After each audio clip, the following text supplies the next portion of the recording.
जय श्री कृष्णा। मैं आकांक्षा और आज मैं यहाँ पे एक बहुत ही इम्पोर्टेंट टॉपिक पर डिस्कशन करने वाली हूँ। टॉपिक है हमारा बीता हुआ कल, हमारा पास्ट। हमारे पास्ट में, इनफैक्ट सभी के पास्ट में कभी ना कभी कुछ ना कुछ ऐसी बात हो जाती है जिसे हम भूलना चाहते हैं। वो मतलब जैसे ही हमारे दिमाग में आती है हम दर्द से भर जाते हैं, या हम बहुत इमोशनल हो जाते हैं, या हमें अच्छा नहीं लगता। तो वो बातें हमें नहीं याद करनी चाहिए। ये जैसे कि वो कुछ भी हो सकती हैं, किसी ने हमारे साथ कुछ कह दिया, किसी ने हमारे साथ कुछ कर दिया, या किसी की हमें बात पसंद नहीं आई, किसी ने हमारे बारे में बुरा बोल दिया, हमारे साथ गलत व्यवहार कर लिया। तो वो बातें हमें रह रह कर याद आती हैं, लेकिन हमें वो याद नहीं करनी चाहिए। कल मैं ऐसे ही बैठी हुई थी तो मैंने एक कहानी पढ़ी। उस कहानी ने मुझे इतना इंस्पायर किया कि मैं आप लोगों से शेयर किए बिना, मतलब मुझे ऐसा लगा कि मुझे आप लोगों से शेयर करना चाहिए। तो कहानी इस तरीके से है कि एक प्रोफेसर थे। प्रोफेसर बच्चों को पढ़ा रहे थे, उनका क्लास चल रहा था, करीब 15-20 बच्चों का बैच रहा होगा, और प्रोफेसर उस बच्चों को लेक्चर दे रहे थे। क्लास में सारे बच्चे बहुत मन लगा के पढ़ाई करते थे, एक ध्यान दे रहे थे प्रोफेसर की बातों को, उनके दिए गए क्वेश्चनों का जवाब दे रहे थे, इंटरेक्शन कर रहे थे आपस में। वहीं एक बच्चा गुमसुम चुपचाप बैठा रहता था, वो अपने ही शैल में रहता था, वो किसी से इंटरेक्शन नहीं करता था, किसी से बात नहीं करता था, चुपचाप अपने ही में ही रहता था, पढ़ाई पर भी ध्यान नहीं देता था।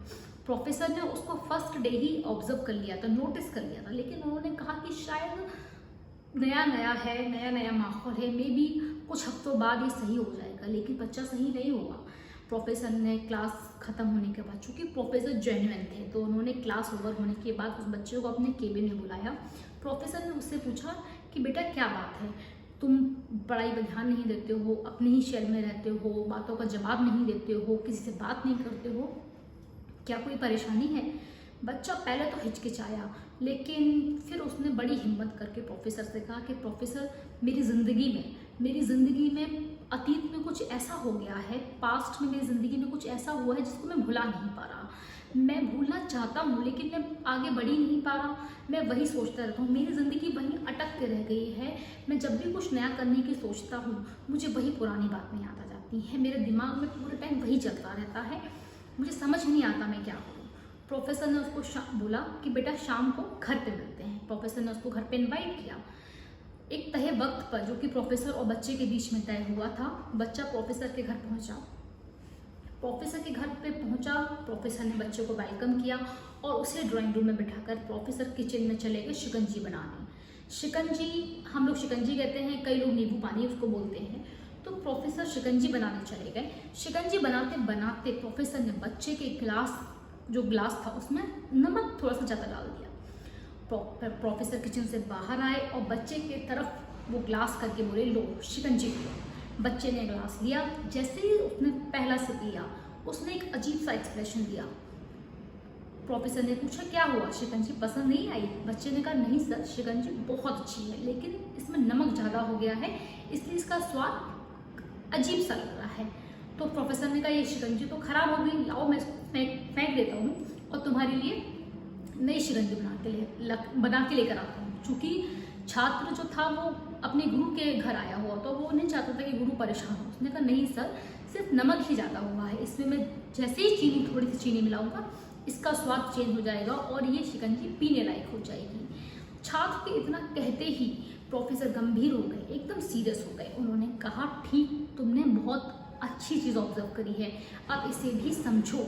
ये जो शिकंजी है ये है तुम्हारी ज़िंदगी, इसमें घुला हुआ जो नमक है वो है तुम्हारे अतीत के बुरे अनुभव, तुम्हारे बैड एक्सपीरियंस। तो जैसे ही हम शिकंजी में से उस नमक को अलग नहीं कर सकते, वैसे ही हम अपनी लाइफ में से उस बैड एक्सपीरियंस को अलग नहीं कर सकते। वो बैड एक्सपीरियंस हमारी ज़िंदगी का हिस्सा है, लेकिन जैसे ही इसमें चीनी मिला के उस नमक के प्रभाव को कम कर सकते हैं, वैसे ही हम अपनी ज़िंदगी में एक अच्छे पलों को लाके, एक नई चीज़ें करके, नए अनुभवों को लाके, नई मेमोरीज को लाके उन पुरानी खराब अनुभवों को कम किया जा सकता है। छात्र को समझ में आ गई। उन्होंने कहा अपनी ज़िंदगी में मिठास करो, मैं चाहता हूँ तुम्हारी ज़िंदगी में मिठास आए।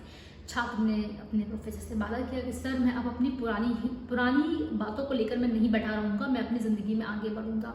दोस्तों कहीं ना कहीं हम सब पुरानी बातों को लेकर बैठे रहते हैं, पुरानी बातों को लेकर बैठे रहते हैं, याद करते रहते हैं, रोते रहते हैं, जिससे हम अपना प्रेजेंट खराब करते हैं और कहीं ना कहीं हम अपना फ्यूचर भी खराब कर रहे होते हैं, क्योंकि प्रेजेंट की जब हम समय को खराब कर रहे होते हैं तो फ्यूचर भी खराब कर रहे होते हैं। तो प्लीज़ पुरानी बातों को लेकर ना बैठे रहें, अपनी ज़िंदगी में नया रस खोलें, नए लोगों से बात करें, नई चीज़ें करें, एक नया ज़िंदगी का एम बनाएं, ज़िंदगी में आगे बढ़ें। ज़िंदगी में आगे बढ़ना बहुत ज़रूरी है। अगर हम बीते हुए पलों को लेकर ही रोते रहेंगे तो हम बहुत कुछ खराब कर लेंगे। हम ज़िंदगी यहाँ पर अपना एक अचीवमेंट के लिए एक आए हैं, वो अचीवमेंट कुछ भी हो सकता है, ज़रूरी नहीं है कि हमें अंबानी ही बनना है। हम अपने अपने तरीके से अपनी ज़िंदगी जी सकते हैं, कर सकते हैं। तो प्लीज़ पुराने अनुभव को लेकर ना बैठे रहें। बैड एक्सपीरियंस बहुत अच्छे होते हैं, वो हमें सिखाते हैं हमें ज़िंदगी में आगे बढ़ना, उनसे हमें सीख लें और आगे बढ़ें। बैड एक्सपीरियंस हमें बहुत कुछ सिखा के जाते हैं, उनसे सीखें और ज़िंदगी में आगे बढ़ें। जय श्री कृष्णा।